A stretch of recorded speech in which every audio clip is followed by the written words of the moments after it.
It was supposed to be just another normal day at the neighborhood community center, people grabbing lunch, kids laughing, and workers moving in and out. My daughter, Lily, had started her part-time job there just 2 weeks ago. She was proud of it. It wasn't a big job. She helped wipe tables, restock the drink counter, and keep things tidy. But she took it seriously. That's just how she was raised. That afternoon, the cafeteria smelled of coffee and grilled sandwiches, and Lily was smiling as she cleared a table near the window. Then the peace broke. The doors swung open, and in walked Trent, the HOA president's son, with his usual pack of loud friends. Everyone in our neighborhood knew that kid. Trent acted like he owned the entire block just because his dad chaired the HOA. He was the type who parked in fire lanes and said, "My dad pays for this neighborhood anyway." He had that permanent smirk, the kind that said he'd never been told no in his life. Lily told me later that the moment he walked in, the whole cafeteria's energy changed. The staff glanced up, but quickly looked down again. They knew it was easier to let him throw his mini tantrum and wait it out, but Lily didn't know that yet. She was new. He sauntered up to the counter, snapping his fingers at the cashier. "Hey, make it quick, I don't have all day," he said, tossing a crumpled $5 bill on the counter. When the cashier politely told him he'd need to wait his turn, Trent rolled his eyes, looked around, and saw Lily wiping tables nearby. "Oh, look, the janitor's kid got a promotion," he sneered. She ignored him and kept wiping. That's when he decided to make it worse. He grabbed a half-full tray of food from one of his friends and deliberately tipped it over, spilling fries, soda, and ketchup all over the floor right in front of her. "Oops," he said loudly, looking at his friends. "Clean up on aisle 1. The boys snickered. Lily froze for a second. She told me later that her hands were shaking, but she wasn't scared. She was angry. Still, she stayed calm. She grabbed a mop and said softly, "You can pick it up yourself." That line must have bruised his ego because the smirk dropped. He stepped closer, towering over her. "What did you just say?" She looked up and repeated, firmer this time. "I said, you can pick it up yourself." For a moment, the whole cafeteria seemed to stop breathing. The sound of forks and spoons clinking went quiet. People turned their heads to watch. Trent's face turned red, not from embarrassment, but from rage. His pride couldn't take it. A girl, the daughter of some nobody, talking back to him in front of his friends. Unacceptable in his spoiled little world. He suddenly swiped the tray from her hand and shoved it to the ground, soda splattering her apron. Then, he pointed a finger right at her chest. "You work for my dad, understand? That means you work for me too." Before Lily could even respond, he shoved her shoulder, not hard enough to knock her down, but enough to make everyone gasp. That was it. The cafeteria went dead silent. One of the customers, an older man in uniform pants, stood up. He wasn't just any customer. He was Deputy Mark, a local sheriff's deputy who lived in the same community. He'd seen the entire thing while eating his lunch in the corner booth. "Hey!" he barked, stepping forward. "That's enough!" Trent turned, startled, trying to laugh it off. "Oh, come on, man, we were just playing." "Does that look like a game to you?" Mark said, pointing at Lily's drenched apron and trembling hands. Trent's face twisted into fake confidence. "You don't know who my dad is." "I don't care who your dad is," Mark said coldly. "Assault is assault." At that moment, the cafeteria manager hurried over. She was pale, holding her phone, the security footage already replaying on the screen. "Mark," she whispered, "we got it on camera." Trent's grin started to fade. His friends backed away slowly, muttering excuses. One even said, "Dude, we should go." But Trent stood frozen, trying to figure out how to talk his way out of this.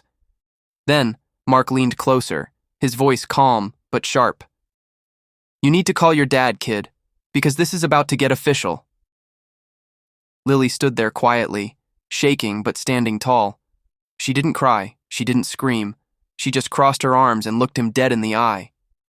That single act, standing her ground without saying a word, made everyone in that room silently respect her. By the time Trent's father arrived 10 minutes later, The entire cafeteria already knew what had happened.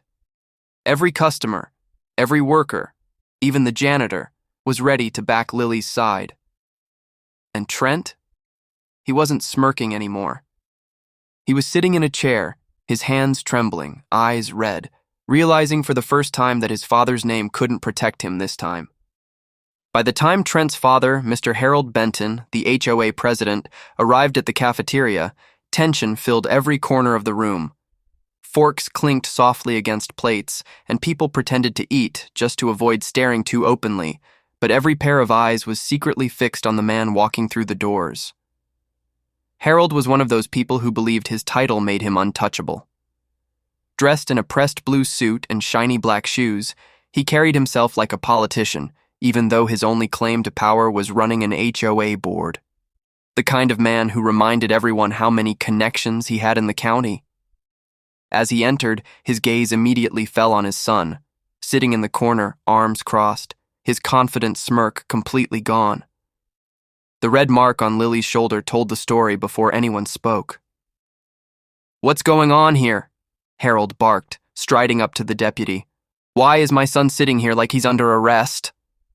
Deputy Mark didn't flinch. He simply folded his arms. "Because your son assaulted this young lady," he said evenly, nodding toward Lily. Harold's jaw clenched. "Assault? You've got to be kidding me. He's a kid. I'm sure it was some misunderstanding." Lily, standing beside the cafeteria manager, spoke softly but clearly. "He spilled food all over the floor and shoved me when I told him to clean it up." Harold gave a short, disbelieving laugh. "You must be mistaken. My son doesn't shove people. He's just expressive. Probably gestured too close and you overreacted." The manager stepped forward, holding up her phone. "It's all on video, Mr. Benton. The whole thing, including the shove." That was the first crack in Harold's confidence. He blinked, looking between the phone and his son. "Is that true, Trent?" Trent stammered. She was being rude. She told me to clean the floor like some kind of servant." Harold's expression softened, not toward the truth, but toward his son's ego. "Well, maybe if she showed some respect to residents who fund this place." "That's enough," Deputy Mark cut in sharply. "The law doesn't care about HOA politics. You might run this neighborhood, but you don't run this town." The entire cafeteria went quiet again. You could almost hear the sound of Harold's pride snapping like dry wood. "Deputy," he said slowly, "I've been on the HOA board for 15 years. I have friends in City Hall. Let's not turn this into something it's not. How about I talk to the manager privately, and we let these kids work it out?" Mark looked him dead in the eye. "You want to work it out after your son laid hands on someone at her job?" "She's exaggerating," Harold snapped. "He barely touched her." Lily finally spoke up again, her voice shaking but brave. "He pushed me hard enough to spill soda all over me, sir, and he called me names before that." Harold's face turned red. "Watch your tone, young lady. You have no idea who you're talking to." Mark took a step forward, his badge catching the light. "She's talking to the father of a kid who just committed a misdemeanor. And right now, you're talking to a law enforcement officer who doesn't take kindly to intimidation." For once, Harold didn't have a comeback. His eyes darted around the cafeteria, realizing how many witnesses there were, workers, customers, and even the camera blinking red from the ceiling. The manager crossed her arms. "Deputy, we'll be filing an official incident report. The footage is backed up to the cloud already." That hit Harold hard. He turned to his son, whispering harshly, "What were you thinking?" Trent mumbled, "She disrespected me, Dad." "By doing her job?" Harold hissed. "You just made us a public embarrassment." For a man who'd built his reputation on control, this was his nightmare. The crowd watching, his title meaning nothing, and his son being scolded like a child in public. Deputy Mark pulled out his notepad. "Mr. Benton, I'll need your information. And Trent, I'll need yours too. This report will go to the sheriff's office." Harold tried one last move. "Now hold on. You're really going to do this?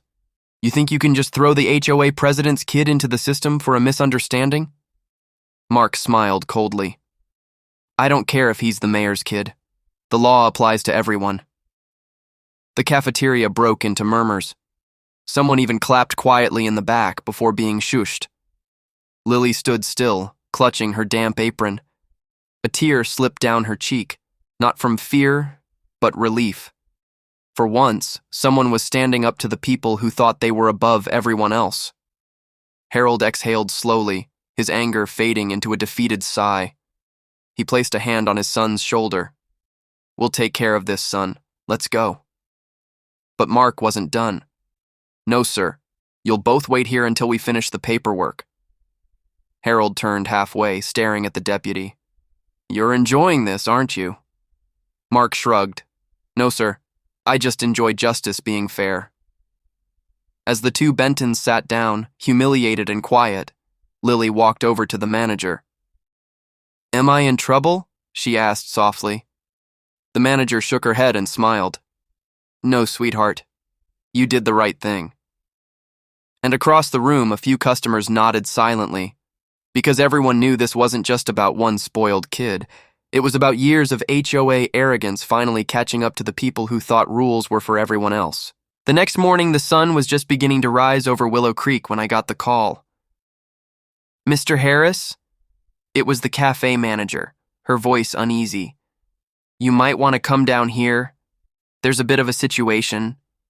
My stomach dropped. Is Lily okay? She's fine, she said quickly.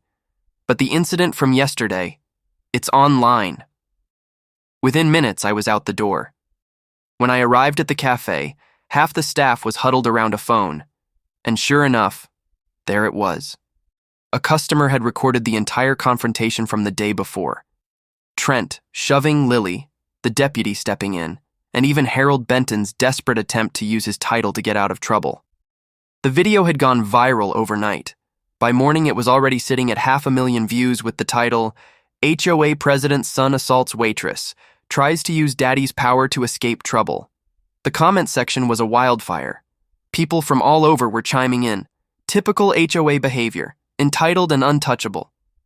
Props to the deputy for standing his ground. That girl handled it better than I ever could. Respect. I walked inside, my jaw tight but proud. Lily sat at a back table, scrolling through her phone with wide eyes. Dad, people are messaging me from everywhere. I didn't even post it. Someone else did. I pulled up a chair beside her. You didn't have to, sweetheart. The truth spreads fast when it's this clear. But as proud as I was, I also knew how people like Harold Benton reacted when their image was threatened. It wasn't over. Not by a long shot. Sure enough, by lunchtime, Harold released a statement on the HOA's official Facebook page. It read, A video circulating online portrays my son in an unfair light. The situation was exaggerated, and the deputy acted outside of his jurisdiction. We are reviewing all legal options against those spreading misinformation. The comments did not go how he expected. Legal options? For what? Being caught? You mean the deputy who just did his job? Classic HOA deflection. The post backfired spectacularly. Within hours, people from the neighborhood started sharing their own horror stories about Harold's leadership. Unfair fines, property invasions, petty harassment. The whole community was turning against him. Meanwhile, Deputy Mark stopped by the cafe to give Lily an update. The sheriff's office reviewed the footage, he said, standing by the counter. They're opening a case. Trent will probably face community service and anger management. Lily nodded, relief and disbelief on her face. Thank you. I didn't think anyone would take me seriously. Mark smiled. You stood your ground, kiddo. That's more than most adults can say. As he left, the cafe door opened again, and in walked Harold Benton. He looked nothing like the confident, untouchable man from yesterday. His suit was wrinkled, his eyes tired. Conversation stopped instantly. He walked straight up to Lily. I came to apologize, he said, though his tone was forced, mechanical. Trent was out of line. I didn't raise him to act that way. Lily blinked. Then why did you defend him yesterday? He hesitated. Because I panicked. I didn't want my family's name dragged through the mud. You have to understand." "No," she interrupted softly but firmly. "You wanted to protect your power. You only care because people finally saw what it looks like when you abuse it." The room went quiet again. Even the coffee machines seemed to pause. Harold exhaled heavily. "You don't understand what this has done to us. The HOA board is calling for a vote. I might lose my position." I stepped in then, standing beside my daughter. "You're not losing your position because of her, Harold. You're losing it because people finally see who you are." He turned toward me, eyes narrowing. "You think you've won something here?" I met his glare head on. "No, but I think justice did." For a second, I thought he might argue, but instead, he just shook his head and walked out. Shoulders low, pride shattered. That night, the neighborhood buzzed with one topic: the downfall of Harold Benton. People who once feared speaking against him were now telling their stories freely, and every single one mentioned the same thing: that they'd always known something like this would happen sooner or later. By the time the HOA board meeting rolled around, the cafe video had hit 2 million views. The town paper picked up the story. The sheriff's office confirmed the case. And Harold's carefully crafted respectable leader image? Gone.